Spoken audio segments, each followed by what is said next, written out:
Bir də deyim, məndə məqampərəstlik var idi, özümdə bunu tapmışdım. Məqampərəstlik də bəzən necə özünü göstərir? Məqampərəstlik bu şəkildə göstərir ki, insan istəyir ki, məsələn, onu tərifləsinlər.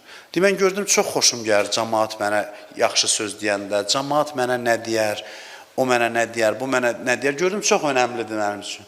Elə getdim həmin o Ayətullah Bahaəddinin yanına ki, deyim, biraz mənə bir yol göstərsin, bu xəstəlikdən azad olun. Deyim, mən getdim, oturmuşdum, heç nə danışmamışdım, birdən-birə deyir, biraz ərkiyanə, əsəbi şəkildə mənə baxdı, dedi ki, bu nə deyir, cəmaat nə deyər, cəmaat nə deyər. Deyim, mən dedim ki, hə, yəqin başa düşüb ki, mənim dərdim nədir, heç mən deməmiş dedi. Sonra özümə baxdım, gördüm ki, bunun bu kəlməsi ox imiş, hədəfə alıb mənim içimdə olan o xisləti.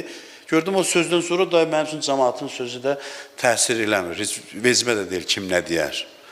Ruhun həkimləri bu şəkildə olur, ruhun təbibləri və bu elə real həyat deyil, bilirsiniz, bu nağıl aləmi deyil. Reallıq odur, biz elə bilirik, reallıq bizim yaşadığımız aləmdir. Biz elə bilirik, reallıq bizim yaratdığımız təxəyyüllərdir ki, buna biz qeyri-real bir şey kimi baxırıq. Reallıq əslində odur, həqiqət aləmi odur, hər şeyi olduğu kimi görmək. Budur, reallığı bu şəkildə dəyərləndirmək lazımdır və gecə vaxtı insan hüzün halını yaradanda insanın ruhu tənzimlənir, cilalanır ki, insan ruhunda fəzilətlər yaransın. Gecə deyir, onlar hüzünlə Quran oxuyurlar, qəmli avazla, qəmli halla Quran oxuyurlar. Və məlum olur ki, burada söhbət namaz qılmaqdan gedir, sən demə.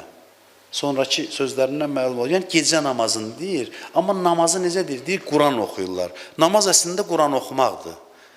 Namaz Quran oxumaq və ətrafında bəzi hərəkətlər deməkdir. Bilirsiniz, namaz budur ki, Quranı oxuyursan, təsirindən əyilirsən rükuya, təsirindən gedirsən səcdəyə.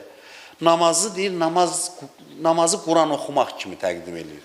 Əslində, diqqət eləsəz görərik ki, namaz elə Quran oxumaq deməkmiş. Həm surə, namazın mehvəri buymuş, əsası buymuş, Quran oxumaq deməkmiş. Quranın təsirindən hüzünlənsin, özündə bu hüzün halını yaratsın.